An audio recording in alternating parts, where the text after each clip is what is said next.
Rights in real estate. In previous lessons, we explored how the business of real estate functions, who the professionals are, and how each contributes to the life cycle of property. We now move into the foundation of all real estate knowledge, the concept of property rights. Understanding what land and property truly mean in legal and practical terms allows you to grasp why ownership exists, how it can be transferred, and the rights or restrictions that come with it.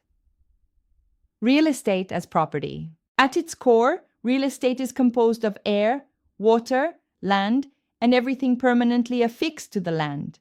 It includes both what nature has provided, soil, minerals, vegetation, and water, and what humans have constructed, such as homes, buildings, and roads. In the United States, ownership of real estate can be private, held by individuals or companies, or public, held by government entities. However, ownership is not absolute.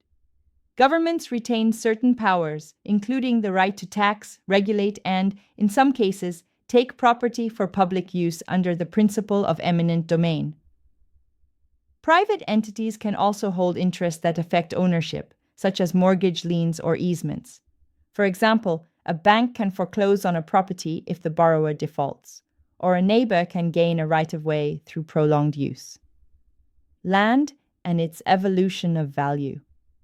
Long before modern civilization, land was viewed only as a means of survival. It provided food, shelter, and safety, but carried no measurable value. As people began to form communities, land transformed into a symbol of wealth and power. With ownership came responsibility, taxation, and social structure. Historically, two main systems of ownership emerged: the feudal system and the allodial system.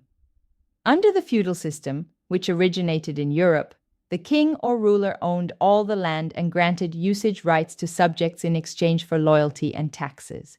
Individuals did not truly own land but occupied it at the ruler's discretion. This changed in 1215 with the signing of the Magna Carta, which limited the king's authority and allowed certain landholders, mainly nobles, to inherit property. Over time, this evolved into the allodial system, which allowed common citizens to own land outright.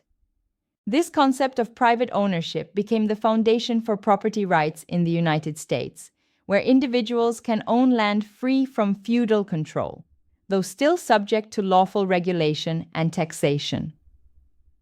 The legal concept of land.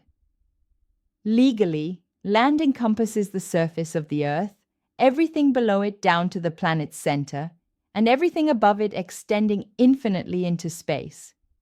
It includes minerals beneath the ground, water on or below the surface, and the air above. It also includes natural vegetation like trees, crops, and grass. A parcel of land refers to a defined area with specific boundaries, creating a unique location that cannot be duplicated. Land possesses three physical characteristics that make it unique: immobility, indestructibility, and non-homogeneity. Land is immobile because it cannot be moved from one location to another. While certain materials from the land, like soil or timber, can be moved, the land itself is fixed in place. It is indestructible because even if altered by natural forces or human activity, its existence as part of the earth cannot be eliminated. Finally, it is non-homogeneous. No two parcels of land are exactly alike. Even adjacent properties with similar size or use differ by their location and surrounding features. For example, two homes in the same subdivision may look identical, but one may face a park while the other faces a busy street, making each parcel inherently unique. Real estate and improvements. The term real estate goes beyond the land itself. It includes all man-made structures permanently attached to the land, called improvements. These can include houses, buildings, fences, wells, roads, and sidewalks. Whether something is considered a permanent improvement often depends on the intention of the person who attached it. A brick home built on a foundation is considered permanent and therefore part of the real estate, while a tent pitched for camping is not, as it is meant to be temporary. This concept is vital in real estate law and transactions, as determining what is real versus personal property affects ownership, sale, and taxation. Real versus personal property. Real property refers to land and everything permanently attached to it, including the rights that come with ownership. Personal property, on the other hand, includes movable items not permanently attached to the land, such as vehicles, furniture, or equipment.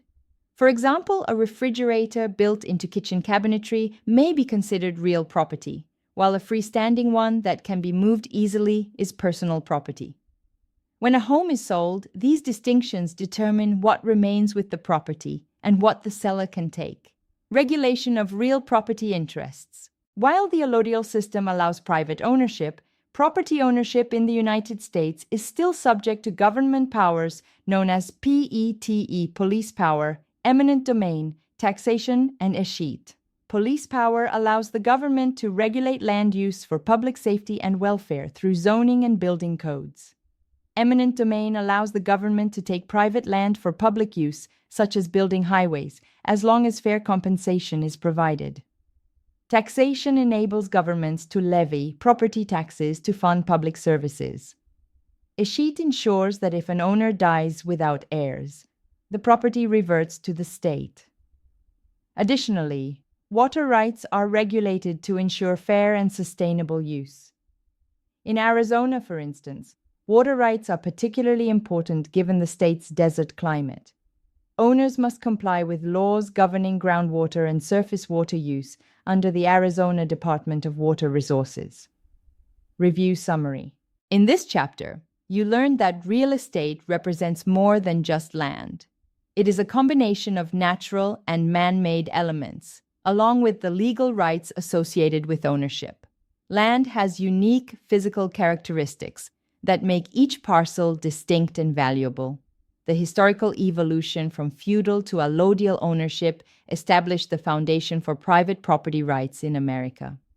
Real estate includes permanent improvements, while personal property consists of movable objects. Finally, the government retains certain powers to regulate, tax, or reclaim property for the public good. Understanding these principles is essential for any real estate professional, because every transaction and ownership right stems from these fundamental concepts. Discussion. Why is the allodial system important to modern property ownership in the United States? Answer. It ensures individuals can own land privately without dependence on a ruler or government control, while still being subject to lawful regulations and taxes. What are the three physical characteristics that make land unique? Answer. Immobility, indestructibility, and non-homogeneity. How do real and personal property differ? Answer. Real property includes land and anything permanently attached to it, while personal property includes movable items not permanently affixed to the land. Why can the government regulate private property? Answer. Through its powers of police power, eminent domain, taxation, and escheat, the government ensures that property ownership serves the public interest. Closing remarks. Real estate begins with the land beneath our feet, but its meaning extends far beyond the soil. It represents the evolution of ownership, the rights and restrictions that shape communities, and the values that define property in a modern society. For real estate professionals, understanding these fundamental principles is the foundation upon which all future lessons, whether in contracts, finance, or property law, will be built. Mastery of property rights, historical context, and legal structure provides the confidence and competence necessary to guide clients through one of the most important transactions of their lives.